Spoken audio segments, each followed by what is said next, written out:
Everyone, welcome to our kapihan sa Senado. And of course, this forum is brought to you by PROS, headed by Glenda Olid. And our guest for today, nananatili po siyang Deputy Minority Leader. Pero this time, kahit gumraduate na Senator Coco Pimentel, sa halip na dalawa lang sila, dumami yung miyembro ng Minority Black. And she will remain the chairman of Committee on Women, Children, Family Relations, and Gender Equality. Let us all welcome Senator Risa Hontiveros. Hi, ma'am. Good morning. Good morning. Salamat, Ms. Sally. At magandang umaga po sa inyong lahat. Ma'am, una, Sorry. kumusta ka? How do you feel na member ka ng bagong Minority Black headed by Minority Leader Soto? Proud ako serve bilang miyembro ng minority sa pamumuno ni Senate Minority Leader Tito Soto. At peace ang puso ko sa pagiging bahagi pa rin at muli ng minority at bawat araw na dumadaan, pasaya ako ng pasaya sa sitwasyong ito. At ma'am, nagkaroon kayo ng unang caucus nitong Yes. Minority Black na sabi nga, composed of veteran senator. So, kumusta po yung unang caucus? Ano yung mga napag-usapan ninyo? Siguro mga in general pa lang na pag-gel ng aming minority block. Wala pang maraming very specific na mga agenda na pinag-usapan. Sinabayan namin yung buong minority in terms of discussion sa pag-oorganisa ng hindi lang yung mga bloke pero yung committee system. And buong-buo yung loob namin na patuloy na mag-fiscalize, mag-check and balance. It was a very warm and again, happy first caucus meeting ng minority. May agreement ba na magiging united ang inyong stand pagdating sa mga iba't ibang issue o magiging malaya kayo na magkaroon ng mga iba't ibang stand sa mga issue? I think yung isang sineselebrate namin ay bawat isa sa amin ay mga independent na mag-isip. And at the same time, I believe excited kami na maghanap talaga ng mga unified stances kung saan namin kayang buuin, lalo na sa mga importanteng issue. Napansin nyo naman siguro, unang linggo pa lang, pangalawang araw pa lang, nitong 20th Congress, nagkaisa na kami dun sa Senate Joint Resolution number 1 at sinamahan pa kami doon ni na Senator Kiko at Senator Bam. Ito po yung resolution tungkol sa open BICAM, lalong-lalo na dun sa taunang budget na ipinapasa ng Kongreso. At nagsabayan pa kami ng minority sa House of Representatives. So para sa akin, medyo auspicious na beginning, no, para sa Senate minority ngayong 20th Congress. So ma'am, yung joint resolution na yun tungkol sa pagkaroon ng open BICAM, hindi lang, pero more on target nito yung budget. So, highlight syempre yung pag-open ng BICAM sa budget. Pero yung aming joint resolution number 1 ay para sa lahat na rin ng mga BICAM. Notable tungkol sa budget na sinusulong namin na maging bukas yung budget BICAM proceedings sa mga interesadong kababayan, whether in person o sa pamamagitan ng online live stream. Sinusulong din po namin na maging bukas din sa publiko yung minutes nung budget at iba pang BICAMs at particular dun sa budget process, sinusulong ng aming joint resolution number 1 na maglabas ang budget BICAM ng matrix na ipapakita saan nagkakapareho at nagkakaiba yung Senate version at yung House version ng budget at paano, if ever, pinagkaisa yung mga iyon. So ma'am, itong parang reform ito, di ba? Reform na ipatutupad ninyo to address yung issue na may insertion, may pork barrel, lalo na ito naging controversial na 2025 budget. If I'm not mistaken, hindi kayo pumirma ma'am dun sa BICAM report, tama Ako, ba? salamat. Ang galing ng memory nyo, Miss Sally. Totoo. Doon pa lang sa unang pulong ng budget BICAM nung nakaraang taon ay nag-signify talaga ako na hindi ako pipirma sa BICAM version na iyan dahil sa nooy pag-defund sa PhilHealth yung nooy hindi pag-prioritize ng education tulad ng utos ng konstitusyon at ilan pang mga issue. At talagang hindi ako pumirma sa BICAM version na iyon at tuluyang bumoto kami ni dating Senate Minority Leader Coco Pimentel ng no sa budget. So sa Joint Resolution number 1 ng kasalukuyang minority, kaya din namin isinusulong iyan para nga maging mas transparent at kalaunan mas accountable ang lahat ng mga batas, lalong-lalo na ang budget. At dun sa budget, maiwasan na magkaroon ng mga pagdududa tungkol sa mga sinasabing mga kabulastugan o mga hindi karapat-dapat na aksyon ng Kongreso, lalo na sa budget. Ma'am, ito ba ma-address ito? Kasi inamin ni DPWH Secretary Manuel Bunoan na yung kanilang agency, wala silang system of monitoring a number of flood control and mitigation projects na in-insert daw ho yun ng mga congressman sa national budget at the last minute. Meron din daw pong mga items na neither proposed by DPWH nor approved by the DBM suddenly appeared at the GAA. So with this joint resolution, kung ma-approve po ito, ma-adapt, ano na po ito, mapiprevent na po itong ganito? Yun yung inaasahan ng Senate Minority at yung dalawa pang kasamang senador na pumirma, and I would presume inaasahan din ng mga counterparts namin sa House Minority. And sana notice na rin ito pareho sa DPWH at sa DBM na di mag-propose po sila, dapat magkaroon na o matagal na ng monitoring system nila dun sa mga pangunahing programa nila. Lalo na't kung maalala natin at ni-raise namin ito ni dating Minority Leader Coco Pimentel nung nakaraang taon, may mga dokumentasyon na sa nakaraang 3 dekada daw ng DPWH programs, 1/3 daw sa binabudgetan nito ay ang mismong flood control. Kaya kailangan sagutin bakit ang karanasan ng ating mga kababayan tulad ngayong mga bagyo at habagat ay kabaliktaran. Hindi nabawasan, say by 1/3 ang baha, kundi nga lalong tumaas at lalong tumatagal bago humupa. Anyway, ma'am, dun sa inyong dun sa inyong first caucus, napag-usapan po ba itong impeachment, lalo na yung naging SC ruling declaring unconstitutional yung impeachment case against BP Sara? Of course, lahat kaming mga senador at lalo na kami sa minority ay concerned sa ano yung magiging kapalaran ng impeachment trial na sa paninindigan ko ay nagsimula na at nagpapatuloy at ngayon ay naabutan itong importanteng ruling ng Korte Suprema. So, yan po yung pinag-usapan din sa All Members Caucus, patuloy na concern sa amin sa minority at para po sa akin at tingin ko sa aming lahat ay ilalabas yung aming mga argumento at mga opinyon o boto sa nagkasunduang petsang August 6. Opo. Pero ma'am, kayo sa minority, Senator Ping Lacson, ang para sa kanya, sundin yung SC ruling. So, ibig sabihin magkakaiba kayo ng stand kahit na mga minority senators.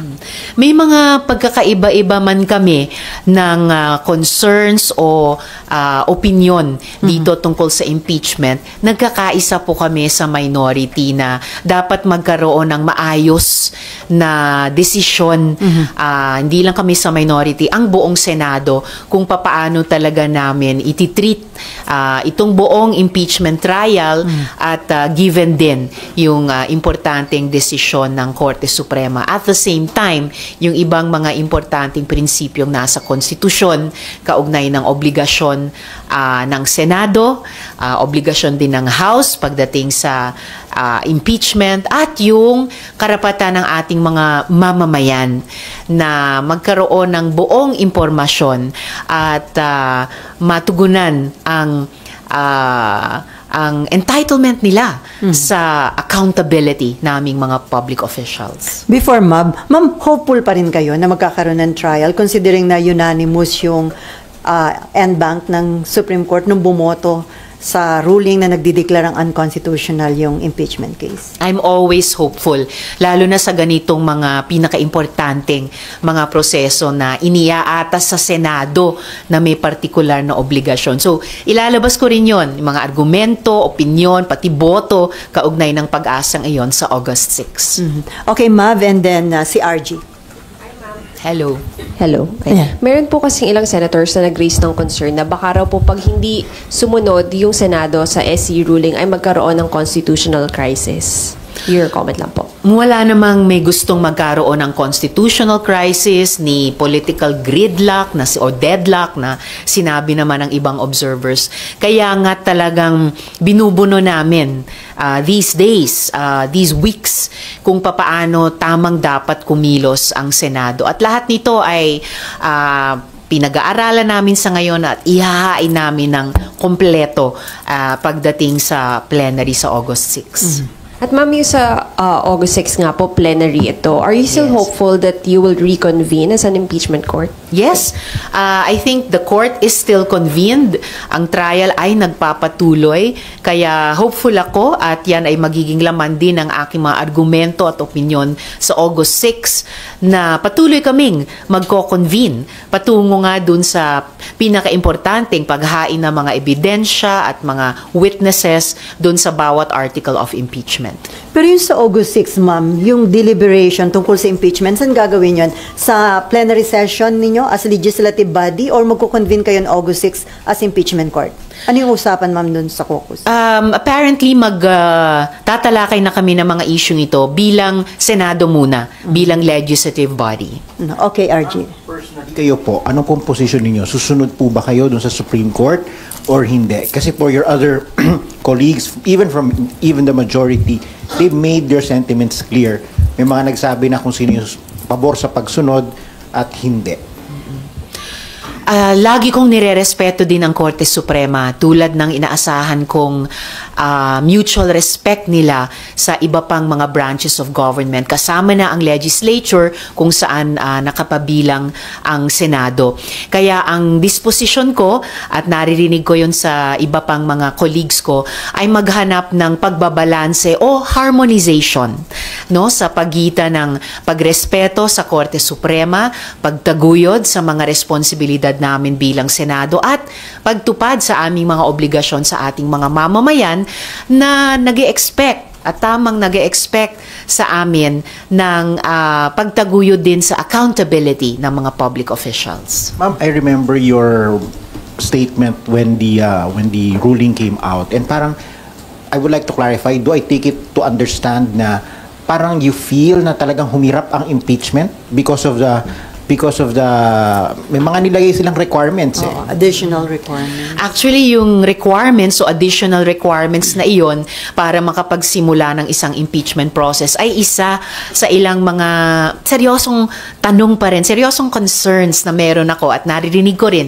sa ibang mga colleagues ko sa recent development na ito ng desisyon ng Korte Suprema na habang dumadaan yung mga araw ay sinasabi na rin ng ibang mga constitutionalists at legal experts at palalim ng palalim yung mga concerns na ipinapahayag nila papunta na sa konstitusyon, papunta na sa mismong demokrasya natin. So in a sense, humihirap o bumibigat yung aming responsibilidad sa ngayon na klaruhin itong mga lumalabas na concerns tungkol sa impeachment process per se para magabayan kami sa kasalukuyang impeachment at yung implikasyon din ito sa mga posibleng susunod pang mga impeachment process sa mga susunod na maraming taon pa.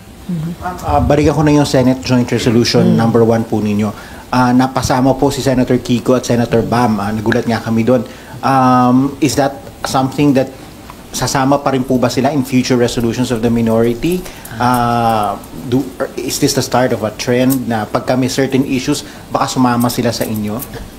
Hindi ko naman masabing trend ito na nagsisimula ng pagsama on a case-to-case basis. Pero masaya ako na bukod sa aming united minority, meron pang mga colleagues kahit mula sa majority na pumirma din. And I hope, malay natin, may mga madadagdag pa sa mga susunod na panahon. Anyway, ma'am, may mga nagsasabi na kung yung Senate noong February, inaksyon na agad yung impeachment. Tapos na sana yung impeachment trial kay BP Sara. Pero according naman kay SP Cheese, parang vindicated na naging maingat nga yung Senate dahil paano kung tinapos nyo yung trial, kinonvict nyo si BP Sara, and then ganito yung naging ruling ng Korte Suprema. So ano daw yung magiging sitwasyon ngayon ng Senate? I would not say na vindicated ang Senate leadership dito sa ruling ng Korte Suprema. Dahil nga separate and co-equal branches kami, so meron po kaming in a way separate and co-equal obligations din na kumilos ayon sa aming kanya-kanyang mga obligasyon. Hindi ko rin naman masabi na di sana tapos na yung impeachment trial sa ngayon kasi hindi pa nga kami humahantong sa pagdesisyon ng trial calendar. Pero definitely, I still believe na kung sinunod namin yung klarong sa konstitusyon na commence trial forthwith noong Pebrero, ay mas nakausad na kami sa ngayon at mas natutupad na namin ang aming obligasyon sa ating mga kababayan na pati sila, hindi lang kaming mga senator judges, pati yung ating mga kababayan ay kahit papaano nagsisimula ng malaman ano ba yung mga ebidensya at witnesses sa mga articles of impeachment by now. Anyway, okay, about impeachment. Amor. Okay. Yes po. Apo. Sen, nung Tuesday daw po kasi meron ng plano na tumayo mag-motion to dismiss yung impeachment complaint dahil nga dun sa Supreme Court ruling. So pag nangyari po ulit yan sa August 6, ano po yung magiging action po ninyo? O pag nangyari po yan, pagdedebatihan talaga namin yan. At handa po ako, handa kami sa minority para ilatag ang bawat naming argumento, bawat naming opinyon.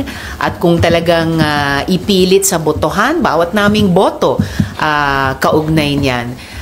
Personally, hanggang ngayon premature kung maghahain o pagbobotohan ang motion to dismiss. Kasi anong i-dismiss namin kung hindi pa isang pirasong ebidensya o isang warm body na witness ay di narinig pa naming mga senator judges. Safe to say kayo po personally, sabi nyo nga po premature, so you will vote against it if it is raised on the floor on August 6? So it's safe to say that, pero ayoko namang i-preempt kung talagang gagawin na nila sa August 6 or not. Basta't yan ang napagkasunduan naming petsa at yan din ang pinaghahandaan naming maigi bawat isa sa amin.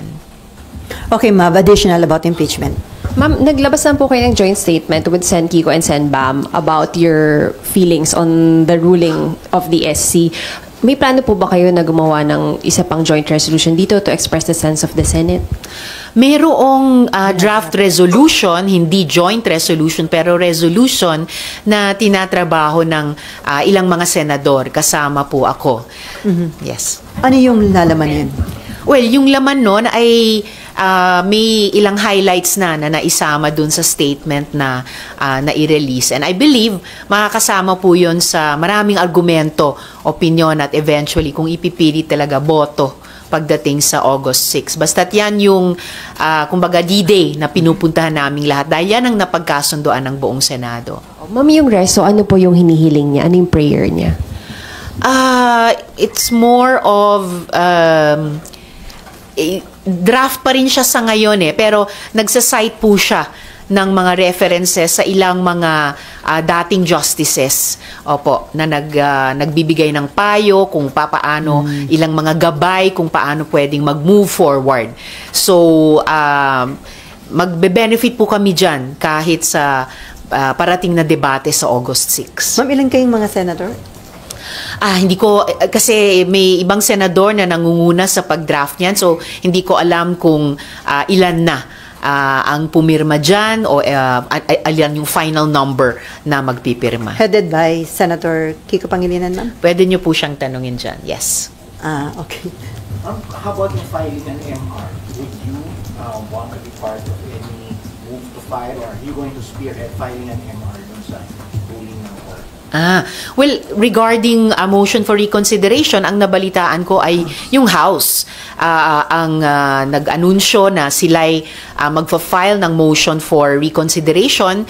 Alam po natin na meron silang 15 araw mula nung lumabas yung ruling ng Korte Suprema para ito ay gawin. And I hope na pagdating ng aming debate dito sa Senado sa August 6 ay makakapag-refer na kami sa kung anong magiging laman, sa kung anong MR ang maaari nilang i-file within this period. Kung kami sa Senado ay maghahain din ng MR, in principle, isang possibility o option din yan, pero wala pang pag-uusap o matibay na pag-uusap tungkol dyan. Pero ma'am, yung dinadraft na resolution, sa tingin nyo pwede yung makatulong sa House sa kanilang ifa-file na MR, yung laman nun? Kasi I would imagine na dahil yung dinadraft na reso dito ay may references sa ilang mga dating justices, I would guess, hindi ko alam, pero I would guess na posibleng references din yon sa MR ng House. Pero hindi ko alam dahil dito naman ako miyembro sa Senado at hindi doon sa House. But I look forward na kung magfa-file sila ng MR, it's more na naglo-look forward ako na makakapag-refer kami doon sa MR nila dito sa aming debate sa August 6. by next week, ma'am, may ifa-file na yung reso na dinadraft ngayon? Pwedeng itanong yon doon sa pangunahing nagda-draft ng reso na iyon. Okay, Raymond, and then Dexter, and then balik kay Amor. Ma'am, whatever would be the result ng voting sa August 6, medyo mahaba pa yung February 6 na kung sakasakali na pwede pang mag-file as per the SC decision. Pero merong mga idea kasi na hindi lang naman daw kasi impeachment yung pwedeng gawin para maka-exact ng accountability of the Vice President. Now, are you supportive of any move coming from other agencies para ma-make accountable ang Vice President doon sa mga supposed anomalies where she was accused of dito sa impeachment as part of the articles of impeachment? Bukas naman sa kahit sinong government agency o institution at lalo karapatan ng mamamayan na pwedeng singilin kahit sino sa aming nagtatrabaho sa gobyerno, sa aming accountability habang hinahawakan namin yung public office. Of course, inaasahan ko pa rin at ipaglalaban namin na ituloy yung impeachment process bilang siguro ito na yung isa sa pinakamataas at mahalagang proseso ng pagsingil ng public accountability.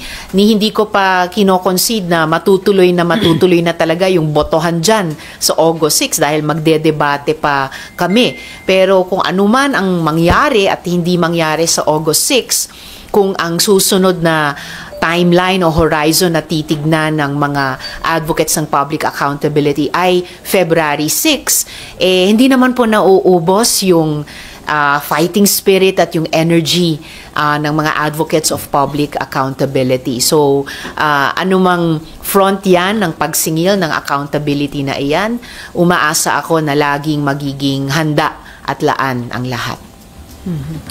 Okay, Dexter.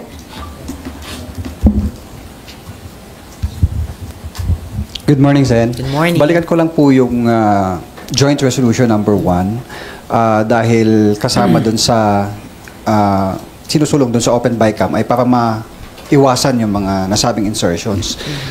Ito ay para sa 2026. That's 2026, correct. Simula sa GAA doon.